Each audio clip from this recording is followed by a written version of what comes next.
Hey, what's happening? Brian Willett here. I've worked with some of the largest organizations on the planet, working with their leadership teams, really providing them the skills and concepts and techniques to work with their teams more effectively. And so here's a way that I like to kind of paint the picture for leaders to show them who is more important on the job. Okay, now everyone's important, but who's really more important? So let me paint this picture for you. Let's pretend it's Monday, okay? Are you there? Let's pretend it's Monday and you get to work, you show up, and you pick up your phone and you find out that everyone on your team has left you a message saying they're not going to be coming in. Something bad has happened, right? They all went to the same restaurant and they all got food poisoning, all right? I want you to think about that. So they've all called in and now it's just you sitting there at your desk or wherever, and it's up to you to get the job done. So let me ask you, does the job get done that day? And the answer is probably not, right? So now let's think about this scenario. So let's pretend it's Monday. But instead of you showing up at the office, you call into your boss and say, hey, I went to a bad restaurant, I'm sick, I will not be showing up. But instead, your employees, they all show up. So let me ask you now, you're at home, they're at work, does the job get done that day? Does the work get done? The jobs and the responsibilities that you're held accountable to, does it get done that day?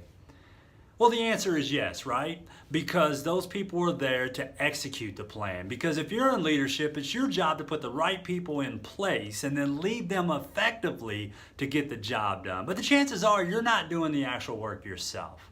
And so let me ask you, who needs who more?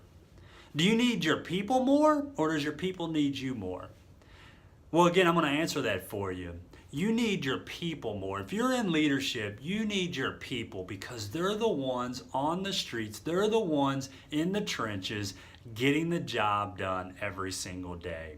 And so it's your job to not only hire the right people, but it's your job to empower them and help them get their job done. And the way you do that is create better and stronger relationships. And that's going to require you to spend time with each individual employee. So here's my challenge for you. Over the next week or so, pick each one of your employees and spend about 30 minutes with them, just asking them some questions. Nothing about work, just getting to know them on a more personal level. Now, if you've never done this before, they're going to be a little freaked out, right? And so make sure you tell them and communicate to them that you just want to get to know them a little bit better.